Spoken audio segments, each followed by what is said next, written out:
दोस्तों, यदि मैं आपसे कहूं कि आपकी फेवरेट एप्लीकेशन फेसबुक कुछ साल पहले एक सर्वेलेंस ऐप यूज करके, स्पाईवेयर यूज करके आपके आईफोन से डेटा निकालकर कमर्शियली यूज करना चाहती थी, तो आप विश्वास करेंगे? जी हां, ये सच है। और ये चीज अभी जाहिर हुई है, एक हलफनामा कोर्ट में दाखिल किया है।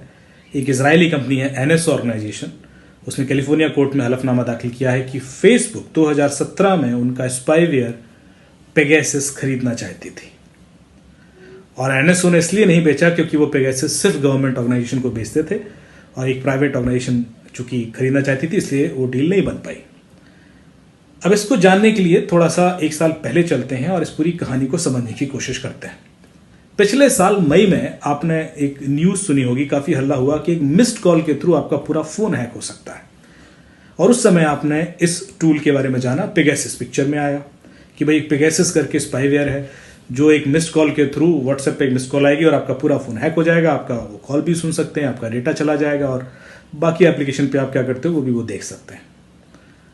भाई बहुत ज्यादा जब ह्यू एंड क्राई हुआ तो ये मामला पॉलिटिकल हो गया। NSO से पूछा गया तो NSO ने कहा कि हम तो ये सिर्फ गवर्नमेंट ऑर्गेनाइजेशन को बेचते हैं, हमने 1400 लाइसेंस बेचे आज तक, इन गवर्नमेंट ऑर्गेनाइजेशन को बेचा है। इंडिया का भी नाम जब पिक्चर में आया तो वो 15 लोगों की लिस्ट आ गई कि भाई इन लोगों को टारगेट किया गया था। तब जब ये मामला इतना बड़ा बन गया, फेसबुक ने अक्टूबर में एक कोर्ट में सू किया NSO ऑर्गेनाइजेशन के अगेंस्ट कि भाई ये हमारी एक वल्नरेबिलिटी यूज करके, क्योंकि ये व्हाट्सएप कॉल के थ्रू होता था इंस्टॉल, कि हमारी एक वल्नरेबिलिटी यूज करके एक्सप्लॉइट कर रहे हैं और व्हाट्सएप हैक करने का सोल्यूशन कमर्शियली बेच रहे हैं, जो गलत है। इसी केस के रिगार्डिंग अब पिछले हफ्ते NSO ने एक रिटर्न जवाब जो दिया है कोर्ट में, वो ये दिया है कि फेसबुक खुद 2017 में हमारा ये सर्वेलेंस टूल लेना चाहती थी और हमने डिस्कशन किया था और ये सारे एविडेंस हैं, डॉक्यूमेंट्स हैं। तो फेसबुक ही कैसे कह रही है कि हम कुछ इलीगल कर रहे थे, क्योंकि ये तो पिछले इतने सालों से जानते थे चीज, 3-4 साल से जानते थे। अब ये जो डेटा की लड़ाई है, इसको थोड़ा समझने के लिए एक और एप्लीकेशन पिक्चर में आएगी, उसको समझने की कोशिश करते हैं। उसका नाम है Onavo। Onavo एक VPN होता है, वर्चुअल प्राइवेट नेटवर्क, जो नॉर्मली VPN लोग यूज करते हैं जब अपना कोई भी कम्युनिकेशन सिक्योर करना चाहते हैं। Onavo भी एक ऐप था, एक एप्लीकेशन थी, फ्री VPN था, लोग यूज करते थे। कोई भी चीज फ्री होती है तो कुछ ना कुछ तो आपसे लेंगे, कुछ कमाते थे कहीं से। तो Onavo क्या करता था कि आपके अंदर का जो डेटा, जो यूजर्स डेटा है, वो कैप्चर करता था कि आप कौन सी एप्लीकेशन पे क्या कर रहे हैं और कितना कम्युनिकेट कर रहे हैं, डेटा सर्विसेज कितनी यूज करते हैं और उसमें एक्जैक्टली कर क्या रहा है। तो काफी ग्रैनुलरिटी के संग वो डेटा कैप्चर करता था और उसको वो एनालिसिस को लोगों को बेचता था। फेसबुक की नजर Onavo पे पड़ी। फेसबुक ने कहा कि भाई हमें Onavo खरीदना है। Onavo को उन्होंने $120 मिलियन में खरीद लिया 2013 में, अक्टूबर में।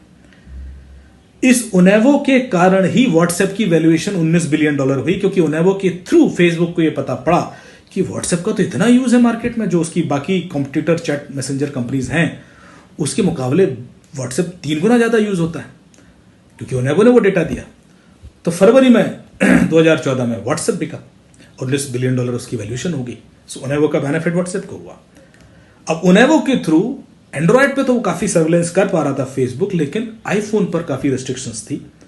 और तब फेसबुक को लगा कि कुछ और टूल मुझे चाहिए जो आईफोन का भी कुछ ग्रैनुलर डेटा निकाल के दे दे। और तब उनकी नजर NSO ऑर्गेनाइजेशन के टूल पेगासस पे पड़ी, जो कि एक बिल्कुल टिपिकल सर्वेलेंस ऐप ही थी और साइलेंटली मिस्ड कॉल पे इंस्टॉल होती थी या लिंक क्लिक करके इंस्टॉल होती थी। देवर इन डिस्कशन, वो डील बनी नहीं, बात अलग है। पर इस सारी इंफॉर्मेशन से कुछ चीजें हमें सीखने को मिलती हैं कि हम कोई भी चीज जो फ्री यूज करते हैं वो कहीं ना कहीं हमारी प्राइवेसी पर सवालिया निशान खड़ा करती है।